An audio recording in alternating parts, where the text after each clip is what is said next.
Hello, hello. This is Amy again. Welcome back, or welcome if you haven't been here before. I wanted to share with you something. I was on a walk this morning and I had one of those aha, epiphany, holy smokes moments. And if you've been here for a minute, you know that I have a lot of those when I take walks. And this morning, what came to me was really about why and how so many of us get stuck in life, and this realization that it actually has nothing to do with the fact that we don't know what we want, quite the opposite, in fact. And it also doesn't have to do with our motivation. In fact, it has to do with something that I believe most of us were really never taught how to do. So if you have had some sort of soul-shaking experience and you know you're ready for that next thing, like I got to a point after cancer where I knew I was ready for what was next in my life. I wanted to live this life to the fullest. But I started having trouble moving forward. I got in that stuck spot. And if you are there, then this video is definitely for you. I'm so glad that you're here. So the aha came to me because randomly I was thinking about a recent call that I was on with one of my many mentors, coaches. I have lots of different mentors for different things. And this happened to be a business mentor. And she was talking about how lately she has been posting on social media several times a day. And as I was thinking this, I'm going to share with you my train of thought and then I'll loop it back for you. So I was like, my next thought was, maybe I need to do that. Maybe I need to start being on social media more. And I quickly caught myself, which is key because there once was a time where I would have gone down that path of maybe that's the thing, right? That's what's going to get me to where I want to go. That's what's going to bring me whatever the result is that I'm looking for. But I was like, wait a second. Not too long ago, this same person on a previous call was talking about how she was going through I wouldn't call it a social media detox, but she really wasn't on social media much. And her point in sharing that was actually that she had made X amount of, millions of dollars last year. And hey, I wasn't even on social media. So it made me pause. And this isn't a story about business, and it's not a story about social media. And it's not a story about the fact that she shifted what she's doing. What made me pause was that I realized how often we are seeking advice from others and we get in this advice overload, or we hear conflicting strategies or ideas or thoughts from the people in our lives or an expert telling us what works. And in that moment, what I realized is that all of this advice that we're intaking is actually pointing to something literally so much deeper. And that is that we have been trained and conditioned to look for the answers everywhere except deep inside ourselves. And the truth is, this is what the next thought that came to me was, she's very successful at what she does.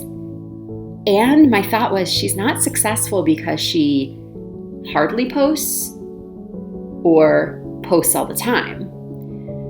She's successful because she follows her own inner guidance. The truth is that most fulfilled people, like I'm saying, I, after cancer, really wanted this beautiful, fulfilling life, right? Most people who do that we are seeing and trying to either emulate or take advice from, they didn't create this bold, beautiful, brilliant life because they followed someone else's formula.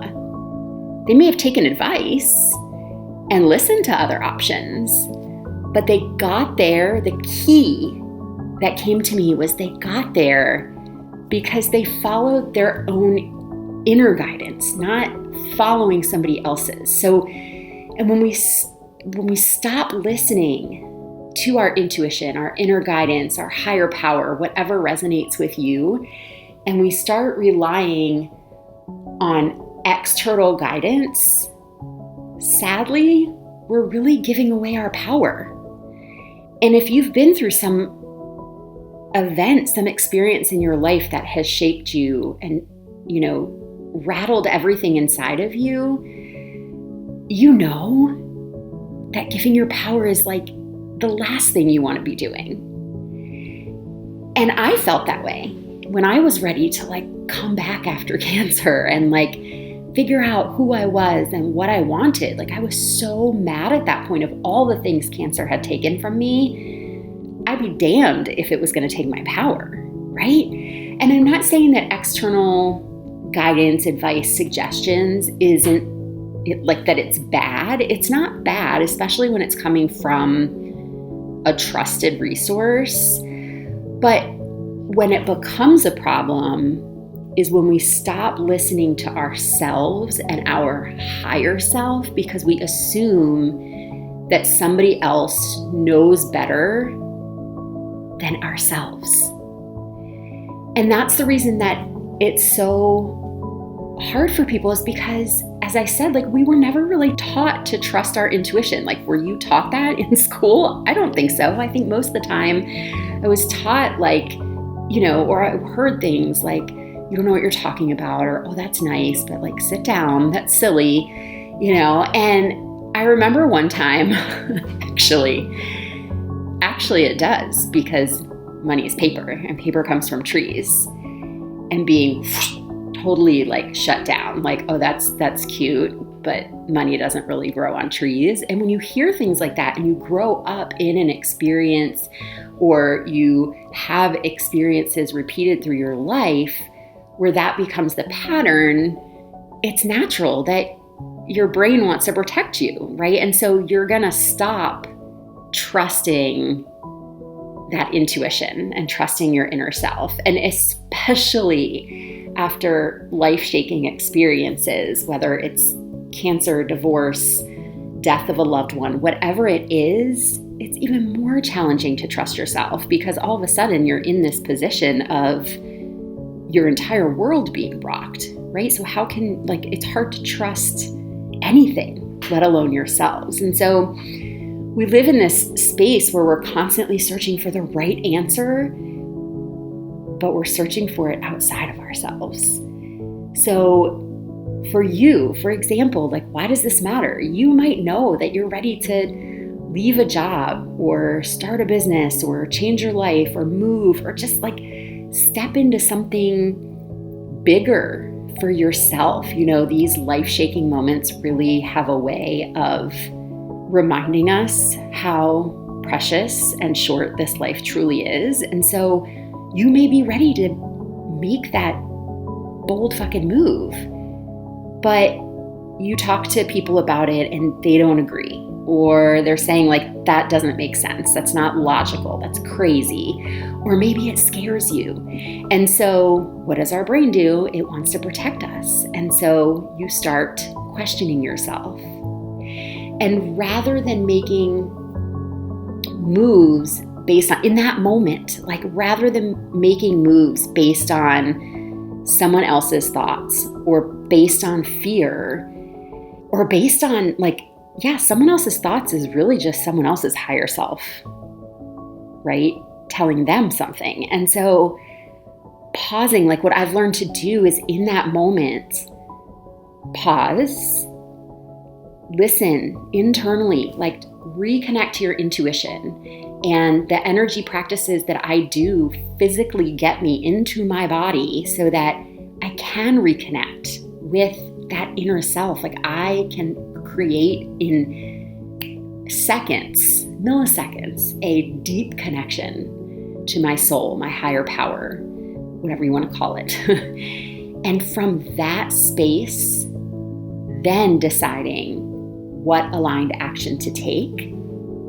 And then the key is trusting, right? Having faith that whatever you receive back is feedback, because that is going to constantly just start rebuilding that loop of shit, I can trust myself, right? So, and actually recently, pretty timely that I'm talking about this, because recently I was feeling pretty wobbly about a business decision that I was making, or that I was in. And I was getting some feedback, some insights, and I could have made moves based on what other people were suggesting that they would do if they were in the situation. And instead, I got quiet and I remembered that it's about what my highest self has been guiding me toward, not other people, and not what they might think or what they might do. And I decided to take action from my higher self and to trust that. And wouldn't you know it, confirmation appeared. Confirmation appearing may not always look like what you thought the good result was, but it's confirmation, right? And so through situations like these, and I'm so glad that I was able to catch myself in that moment this morning on my walk, because gosh, I don't want to be spending all my time on social media right now. That's not where my highest self wants to be. That's not where I feel guided to put my energy. And through times like this, self-trust has become, since cancer, self-trust has become one of the most important, if not the most important skill in my life. And now helping other women after soul-shocking experiences that rock us to our core, helping you rebuild that self-trust is a big part of the work that I get to do now. And listen, again, I know advice can support your intuition. Where it becomes a problem is when you allow it to replace your intuition. Because at the end of the day, nobody can feel what's true for you more than you. Nobody can feel what's true for you more than you. And so why would we go ask and then act on other people's guidance? So it's not about ignoring the advice. It's not about rejecting mentors. As I started this video, I said, I've got lots of mentors and coaches and humans in my world and friends who help to provide guidance. But it's really about pausing, taking that, but then pausing and listening to you, listening to yourself first, and asking yourself, what feels true for me? It might be what that other person is saying, but taking that moment to think, what is true for me? And listening to that internal guidance. We have this beautiful system inside of us that for so long, I know I was not tapping into. And now that I do, gosh, it feels so good to be able to take that power back and know that I'm making decisions based on my soul, my higher power, and my highest good. And so I truly believe that your intuition is always communicating with you. Always. Most people are too busy following everybody else and listening and taking action based on that. And it clouds being able to hear that intuition. The intuition is there. But people will often ask me, like, how do you know that it's intuition? I know it's intuition because when I get quiet, it's the only damn thing I hear. So, with that, I hope you have a great rest of your day. I hope that this has provided you with something of value, has sparked something in you. I would love to hear from you if it has. And that's all I've got. Talk to you soon. Bye.